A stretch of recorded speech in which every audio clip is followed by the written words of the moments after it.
Important characteristic के बारे में बात कर लेते हैं। मीन्स किस तरीके की विशेषताएं होती हैं इस तरीके की पोएट्री को लिखने में, क्या-क्या चीजें, क्या-क्या जब पोएट्री आप पढ़ते हो, लिरिकल पोएट्रीज़, तो आपको क्या-क्या चीज़ें उसमें समझने को मिलती हैं या क्या किस तरीके की पोएट्री ये लिखी जाती है, उसके बारे में हम अभी बात करते हैं। और सबसे पहला है it is brief and personal. सबसे इम्पोर्टेंट है कि इस तरीके की पोएम्स जो होती हैं, लिरिकल पोएट्रीज़ जो होती हैं, वो शॉर्ट होती हैं और पर्सनल होती हैं। मीन्स बहुत ही एक सब्जेक्टिव पोएम्स होती हैं लिरिकल पोएट्री, जो कि इंटेंस फीलिंग, इनर थॉट्स और इमोशंस को एक्सप्रेस करते हुए पोएट लिखता है। ये सबसे पहली इंपॉर्टेंट कैरेक्टरिस्टिक हुई, जो कि अभी हमने यहाँ पे पढ़ा है, बट यहाँ पे हम एक स्टेप बाय स्टेप पढ़ेंगे 1 2 3 के फॉर्म में। सेकंड जो हमारा है, it embodies intense feeling. Yes, important thing, जो पर्सनल फीलिंग्स होती हैं वो इंटेंस होती हैं। मीन्स वो बहुत ही ज्यादा एक तरीके से फोर्सेबल फीलिंग होती हैं, जो कि बहुत ही इनर थॉट्स, एक इंटेंस इनर थॉट के साथ में पोएम्स को लिखी जाती है। जब पोएट उस तरीके के थॉट में बहुत ज्यादा उसमें बहुत इन्वॉल्व होता है, तो वो इस तरीके की पोएट्री को इंटेंस फीलिंग के साथ में लिरिकल पोएट्री को लिखता है। ये हमारी सेकंड इंपॉर्टेंट कैरेक्टरिस्टिक रही रिलेटेड टू लिरिकल पोएट्रीज। आगे जो हम बात करेंगे वो हमारा क्या है, it is spontaneous in its origin and composition.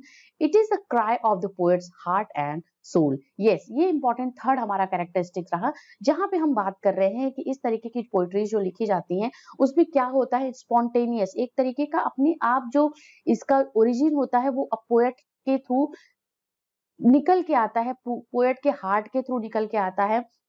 वो पोएट अपनी जो लाइंस होती है वो अपने हार्ट पे के बेसिस पे लिखता है, और वो एक स्पॉन्टेनियस फीलिंग्स होती हैं, स्पॉन्टेनियस ओरिजिन या कॉम्पोजिशन होता है from the cry of the poet's heart and soul. जो उसके मन की और दिल की, आत्मा की जो आवाज होती है वो स्पॉन्टेनियसली मीन्स अपने आप इटसेल्फ वो निकल के बाहर आती है, और पोएट उसको पोएटिक लाइंस के वे में लिखता है।